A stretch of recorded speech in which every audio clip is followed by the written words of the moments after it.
if you want to be great, if you want to maximize everything that you have with your career and your ability, then squeeze the fuck out of that lemon.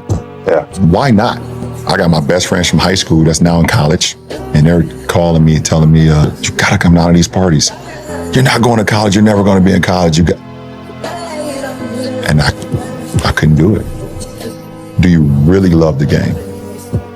Like, do you really love the game? And I'm not just talking about like wins and losses. Do you really love the process of the game? Everyone sees when the cameras are rolling and the 20,000 fans are there and the cheerleaders are dancing and the popcorn is popping and the celebrities are sitting in celebrity row. But like, who has the love for the game when nobody is there? How can you sleep better at night when you know that you've cheated the process or you didn't give everything that you had when you had all the opportunities to? That's the thing that I knew for sure that I did not want to be a part of that conversation.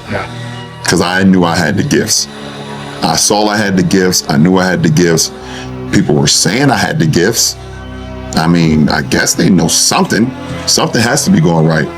But in order for me to actually fulfill my commitment and my gifts and fulfill what I think I can become, I have to be able to tap into the process and lock in on that. Being more driven by the process more than the actual ending goal. And then just trying to be great or as great as you can. Be squeezing as much juice out of yourself as you can and doing it because you're doing it for the love of the process and not what it brings, not what the sport brings you.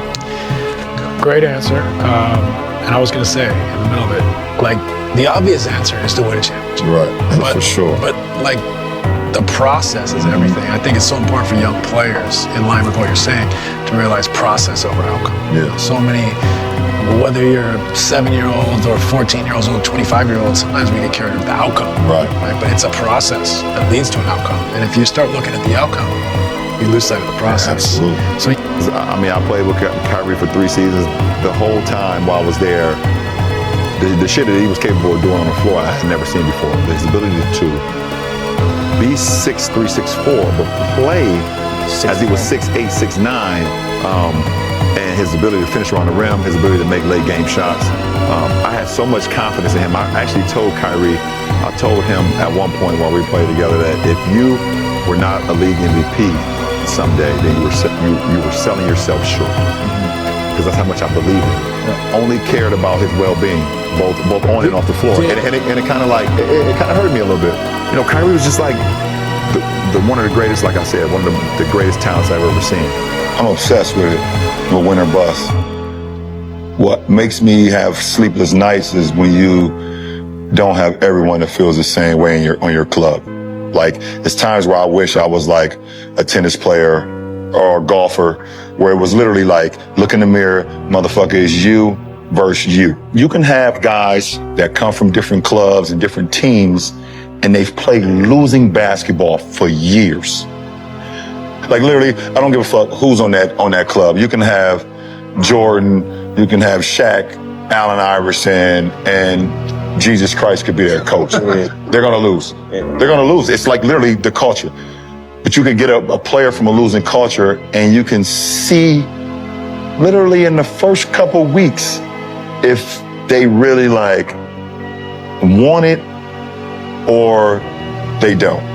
You can sense it. When you get to the point where all you want to do is be successful as bad as you want to breathe, then you'll be successful. And I'm here to tell you, number one, that most of you say you want to be successful, but you don't want it bad. You just kind of want it.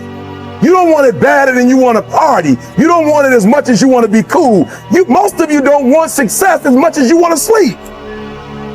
Some of you love sleep more than you love success. And I'm here to tell you today, if you're going to be successful, you've got to be willing to give up sleep. Pain is temporary. It may last for a minute, or an hour, or a day, or even a year. But eventually, it will subside. And something else will take its place.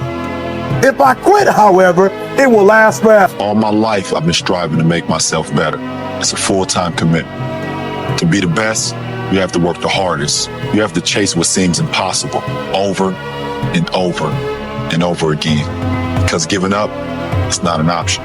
When you feel like you've reached your limit, it's only the beginning. That's when it's time to dig deep, to find the courage to push some more. Because if you got the drive, the discipline, and the resolve to do what it takes to make yourself great, then the rewards are endless. You can't want something but not put in the work.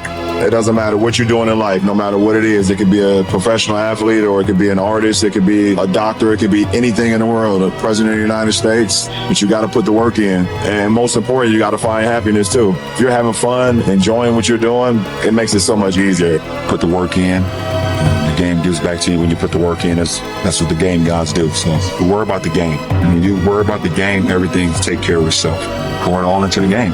We want to be great. It's okay to be selfish, because you have to be a little bit selfish to be able to be great. Just be you, man. You can't make everybody happy.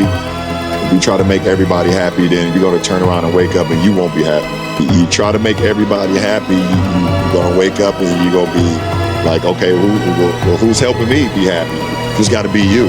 You got to do what inspires you, put the work in, let the results take care of itself, and keep the people around you that is energy givers and not energy seekers. There's too many people around that's like trying to gravitate towards people just so they can grab energy and pull your energy away and not giving you none. You just can't make everybody happy. It's impossible, so don't even try it.